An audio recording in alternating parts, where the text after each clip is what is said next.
Well, welcome to Man Cave on Trains. We have a little unboxing today. So let's get to this. I've treated myself to another American loco to go alongside the GP30. There is an English loco under there as well. There is a Class 37.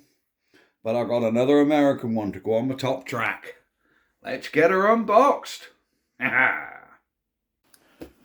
Right, here we go. Loco is in said box. So let's get this cut open and see exactly what's in there. There should be an SD, I think that's an SD70 out of a CSX model. Very well packaged by the gentleman, I must say. He did a lovely job of packing this up. Well, I think so. Right, so there should be one locomotive and 5 bogies, spares or repairs. That's empty. There's one item. There's 2 items.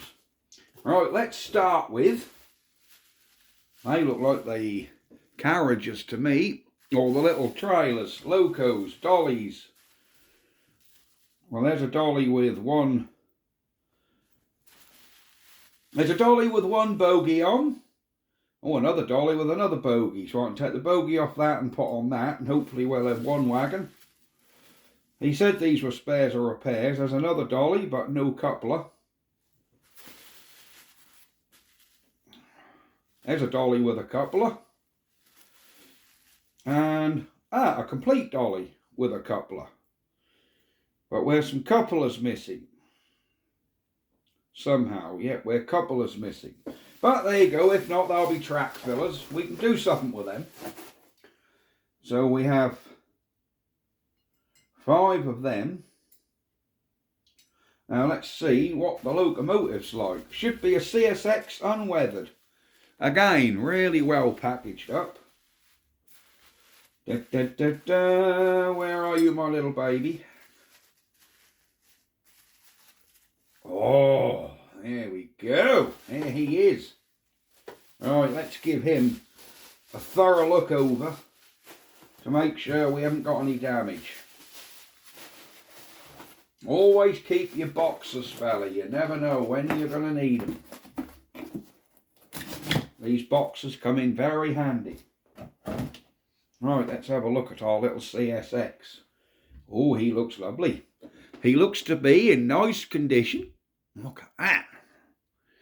And the guy assures me he works. All looks good. Can't see any gear damage through there so far.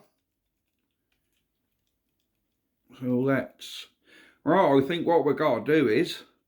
Do them wheels look clean? They look spotless, actually. The whole thing looks pretty damn spotless. It's in really nice condition, that. Right. Yeah, I don't like that coupler on the front there. Don't like the idea of that. But the rear one, I think we can use. Yeah, I think we can use this coupler on the back.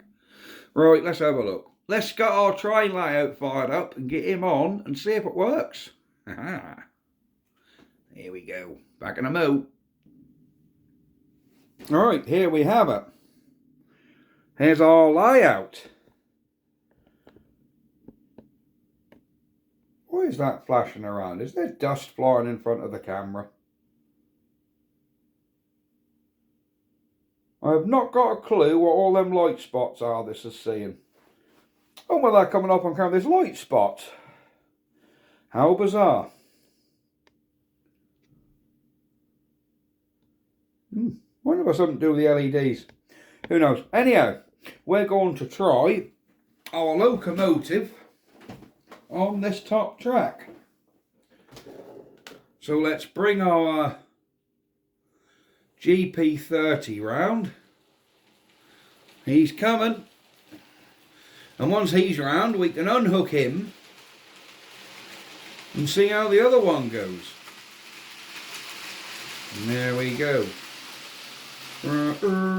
Let's stop him there. So let's lift him off and we'll put him on this side in here. There we go. Right, let's try our new CSX model. I don't know whether this has directional lighting. It will be a pleasant surprise if it has. Are we on the tracks? I think so. Oh, he's noisy. Sound like we've got motor squeal.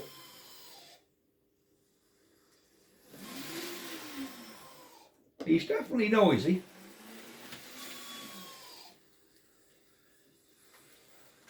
But anything we're buying second hand, you never know. You never know what he's like. There we go, he's off. Oh, listen to that squeal.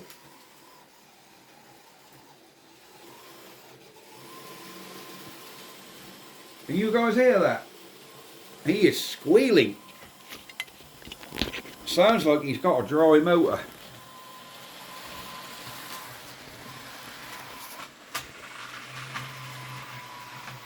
I think what we need to do with him is... Oh, he's nearly stopped there. Right, he is really not running happy. But he has got nice lighting on the front, which I like. He's actually quite good at slow speed. But he's really noisy. Yeah, he seems really noisy.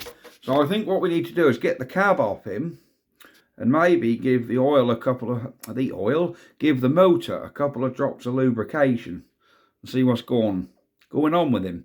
Let me see if we can get the body off. But yeah, looks wise, I'm over the moon with him.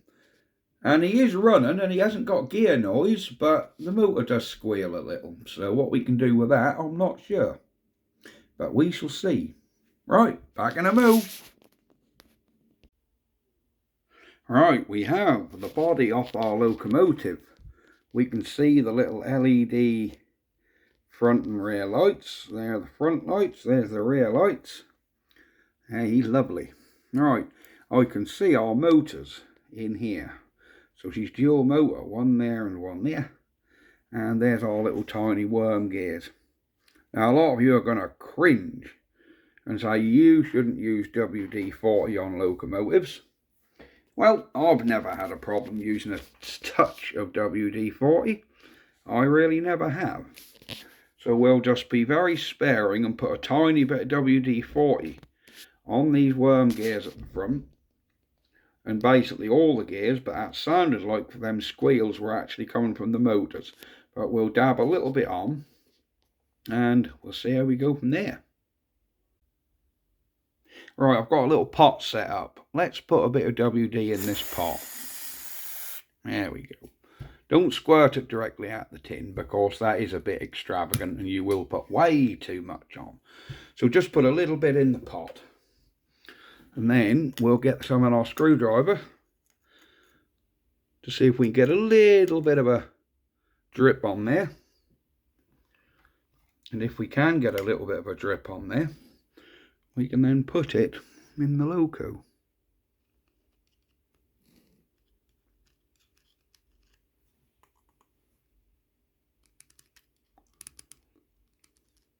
Alright, that's a little bit on there. See what I mean? We only want a tiny bit, just on the gears, because you don't want too much.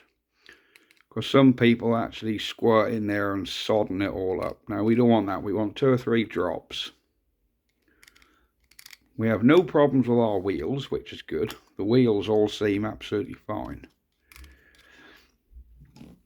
So now he's done that, we'll put a little bit, while we're this far, we'll put a little bit in the gear and a little bit on that gear, a little bit on that gear, just in case our problem is dry gears. Which I don't think it is.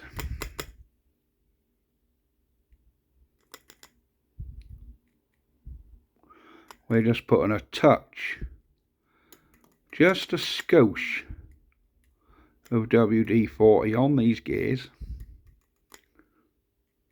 Some people use watch oil, machine oil,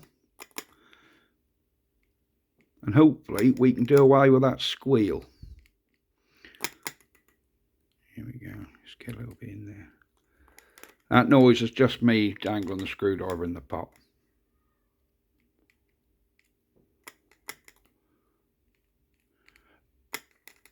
But I don't know how long it's been since this train actually ran, so it might need running in again. The squealing noise don't sound like it's got a broken gear.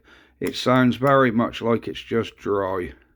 There's no clickety click like it's got broken gears. There we go, that's just give them a little tiny bit of oil. Alright, there we go.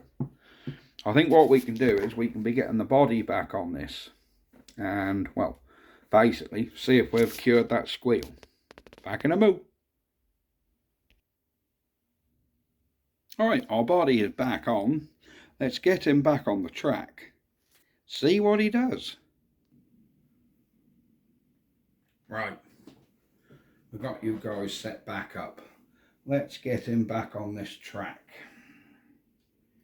And just see if we've got rid of them squeals.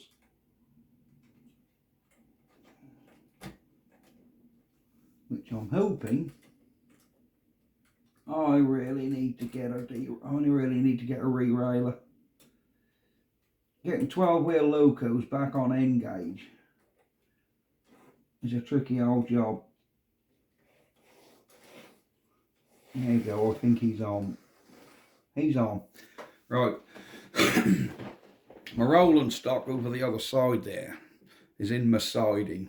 So, yeah, we should just go straight past that. So let's see if we work.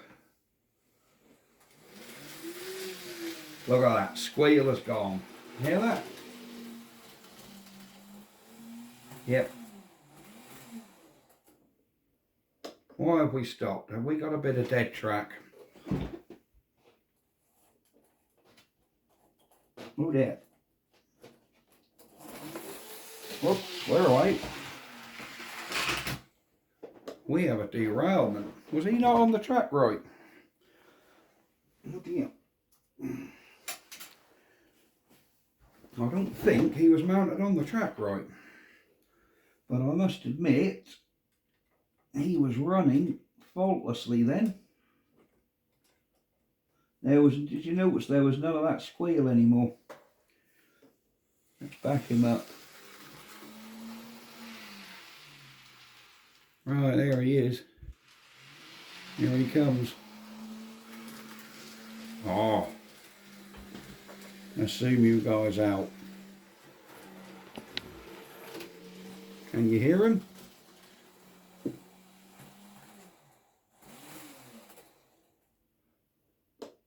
We seem to have some track issues at the back.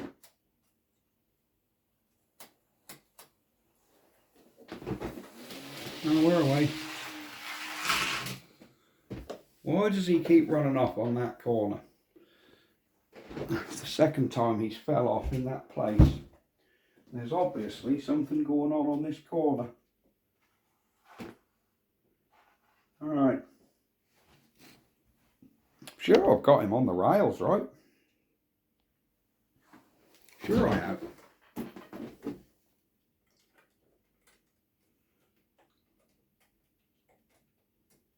Unless I've just got too much speed on there.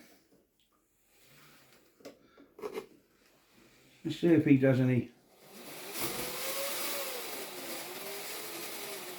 Well, he's got loads of power. A lot of power. Right, let's see how he goes.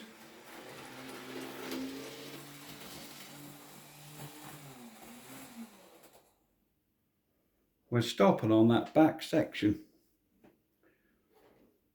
Why is this? Why are we stopping on this back section?